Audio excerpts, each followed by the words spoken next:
This is to add on to my last post about how if you just get saved, you shouldn't make a social media channel and start posting about your opinions on the Bible.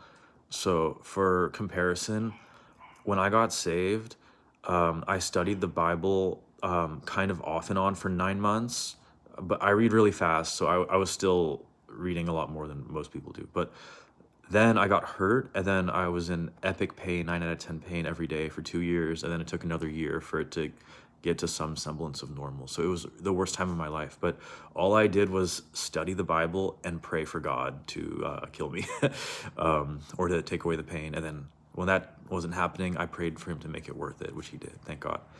But that's the thing. So I was studying the Bible maybe 6 to 8 hours a day for 3 years, right? And then I didn't even make a YouTube channel until about a year and a half or 2 years after those 3 years were over. So in total, I was saved for about, I'm 30, so almost 6 years, really, maybe 5.5 years before I started this YouTube channel, which is my only like kind of public Christian social media, you know? So think about that, right? And maybe you don't have to wait that long because I'll admit there was a lot of trauma, with the injury and stuff. So that delayed me, and maybe if that's not happening to you, you can justify it a little sooner.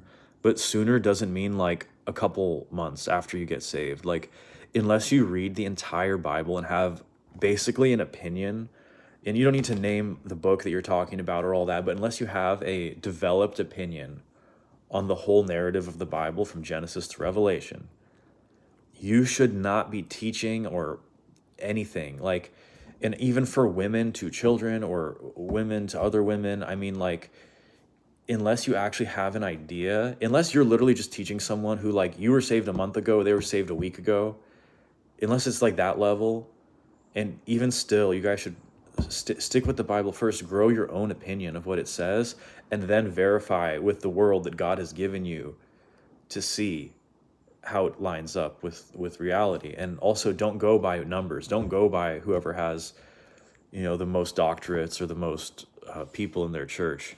I've got like 150 subscribers. I've got about six people who like engage pretty regularly, and I would put my six regular commenters over like 99% of any churchgoers in America.